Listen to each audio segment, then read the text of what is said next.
So, we don't get things wrong all the time. One thing that I've gotten wrong completely is the Minnesota Timberwolves. What the fuck is going on here, buddy? Seriously, like, This is when I tell you I pull up the NBA app and when I just stare at the standings, seeing Minnesota number one at 13-4. Now they're losing to the Jazz currently, but um, it is absolutely insane to watch this team. And to me, 17 games in, you maybe 10 games in, you're like, yeah, good team, they could flounder, whatever. This is a legit squad. it seems like it right now. We have beaten the Thunder, who are almost top of the conference, the Celtics, the Nuggets. We have beaten good teams and we have beaten them smartly. It is a mature team. This team has so much depth. The defense is insane. Rudy Gobert is Utah Rudy Gobert again. Defensive player of Yeah, the I year. would say that too. He is pretty impressive this year. It's funny because other than you, the other two guys that I talk a lot of Wolves basketball, they are the most optimistic in the world. They always they make fun of me a lot for being so negative and so down on the Wolves, and they always just think every year they think this is the year. Okay, both of them said, "Well, I'm just waiting for the shoe to fall here, man," and where they're gonna go on a deal where they lose five in a row. It hadn't happened, and the only negative right now that you can take away from the season is they went 3-1 in the in-season tournament, and they're not going to make the playoff run. Which I just listened to Charles Barkley the other night, and I don't agree with that. It's just terrible. How can the two best teams in the Western Conference don't make the tournament? I don't agree with it. And I thought he had a point there. However, it's not how it was set up. I don't like the point differential. I think they got to figure some things out on that. The Because tournament was kind of fun though. yeah, I agree. Well, the courts were pretty cool. Some of them were really hard on the eyes, but watching it, I went to the Kings game. Now they, of Right, course, that the one we lost. yeah, but the court in person was super cool. Like that is, Yeah. it's just fun to see something different, and I think it gives fans something to cheer about. Like the energies of the game is just it's different. Um, I do think However, okay, but two things on that because one is in a 5-team deal, you're only in it and you're only in it until you lose your first game, pretty much, right? yeah. So that's number one. Number two, don't try to sell me with bullshit about this is a great thing when you have to have an in-season tournament just to guarantee that NBA players are going to play in a regular season game. That's why you came up with it. And stop me if I'm wrong, but am I wrong? I mean, why the hell do you think that they put this together so that these guys would actually play for something, or people could come out like New Orleans Hornets fans could come out? Oh, sorry, they're the Pelicans. Could come out and watch a game once in a while, is it because every other game's. I mean, it's so hard for me to take the NBA seriously in so many levels, and that's one of them. And like I say, if I'm wrong on this, but to me, that was the genesis of the in-season tournament, because you got millionaire crybabies who don't want to play basketball. Yeah, I mean, and that's why I think I love now. He's hurt now, but Anthony Edwards will play every fucking game because he doesn't care, and he knows that people pay good money to come watch him play basketball. Um, but yeah, I mean, I, I don't know if that was broadcasted. That's why reason for No, the that was changes, Johnny but Voss saying what I feel, okay, yeah, and yeah, being yeah. frustrated with the NBA. Because to piggyback on that, I had heard that the NBA, what now, I don't know if it's in effect or it goes in effect. I thought it was this year that you're actually going to get suspended if you take games off if you're not really injured. And I thought, how is that a punishment to suspend it. That's exactly what they want, except for not getting paid. That's like suspending my students, for doing whatever. And oh, you get a day off because that's how it works. And so I was confused as to how you're going to suspend someone for not playing. You're going to have them not play for not playing. That to me. Well, right, and I mean, I don't have the answer to like what you do to force these guys to play the game, and I Why do understand you have to force it? How do you not want to play basketball? That makes no exactly, sense to me.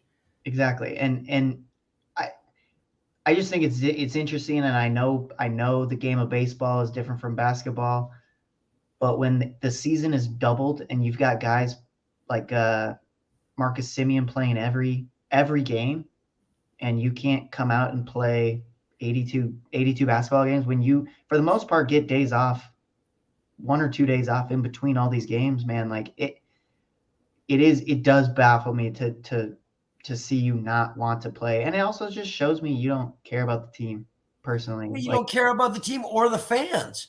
I exactly. mean, and you know, I do hear this a lot. Like if you're a father or you got 3 kids, they really want to go and they want to go see a guy like Curry play, or I won't say Jimmy Butler, but a Joel Embiid or whatever it is. In your town, if you don't have good basketball rolling right now, you want to go see. Now that costs a lot of money to take a family of 5 to an NBA game, and then you get there and they're not even suited up. Hmm. It, it's to me that's a hard sell. Apparently, I mean, the Target Center had been a mausoleum for years. Now they're winning, and of course, Minnesota fickle fans now every game is sold out, right? Pretty But how much. cool is that to see, man? Like It it. is. It But do you blame them for not coming to games? right. I'm just talking about the Minnesota fan in general, like how Josh Dobbs could walk on water for 2 weeks and then immediately, bam, you go from walking on water to being up on the cross within a week, you know, and so it did. But you're right. I mean, I've stayed away from Target Center for a long time because I wasn't pleased with the product on the floor. But I'm just not impressed with the NBA as a whole yet, and winning takes a lot of that away. Uh, it's easier because I probably watch more Wolves games this year than I have in the last two, at least from start to finish. Yeah, Okay. And that has to do with winning, obviously. For me, it's more, I like to watch Ant. I love watching Nas Reed. Nas Reed, to me, is one of the most underrated players in the fucking game right now. absolutely. Um, and when Towns keeps his mouth shut, I like watching him play. I've never taken away from his God given ability ever. He's a roadblock in front of himself a lot of the time. It makes it really hard to watch him. But this year, I've been fairly pleased with Karl Anthony Towns. I it, so I was going to ask. I mean, what your takeaways were from this team. And I can start here. I do think we mentioned Rudy. This guy has been just it. It is so fun to watch good defense in basketball, Right. and this team. It is the this team has held the most teams in NBA history under 40% shooting already, and we're 17 games in. We are holding multiple teams under 100 points in a game where you average 115 points a game now. And Rudy is at the center of that. And this guy's the favorite to win Defensive Player of the Year. There are, I don't know if you watched the And Thunder that's game. one of the reasons why they traded for him in the first fucking place, right? And Exactly. And and you didn't see it, but that he didn't have. I don't know. Is Towns healthy? Is that the difference, or the fact that they are now gelling together? Is that the deal? Like, what is the difference from? Is it the point guard that he was used to be playing with all these years? Like, what kicks a guy in the rear to go? That's the guy we traded for. so from what you can see is last year Rudy Gobert, there were some flashes, right? But you that Rudy never trusted it took a while to just gel with this team, and Rudy did not trust the other defenders on the floor, and he felt like he had to do everything on the floor. And now you just see him. He's so comfortable with his teammates, and vice versa, and they all love playing defense with him. And Rudy can just focus on. I mean, the way this guy is closing out on the perimeter, and he's a 7'2" guy. He's blocking shots. He's just, I think, comfortable with the defense, comfortable with the team, comfortable with his teammates. And with Cat, it's funny because in defensive player rating, guess who's number 3 in the league? Karl Anthony Towns. Wow. Which, when would you have ever said Karl Anthony Towns is a defensive center? Yeah, right. Yeah, Never. right. And I, in the top 25, there are 6 different Wolves players in the top 25. I did not know that. This team is insane. So one thing that I think is huge is minus Angelo Russell. And I think that was, and I wasn't excited when they traded for Conley, because I thought, oh, here we go again. We get Brandon Roy 5 years after his, prime or whatever. But you also need a solid point guard to win games. And I believe Angelo Russell was one of the biggest cancers on this team. And, you don't want to say one guy is responsible for the kind of record you have or the success you have. But I think the next 2 teams where he went, I think they said the same thing. You know what I mean? Like, this guy is just not he's not a leader at all, but he's not a great basketball player either. So as soon as they got rid of him, it was a different deal. And this year, obviously, a completely different deal. Like, think about what this team would be like if D'Angelo Russell was the point guard this year.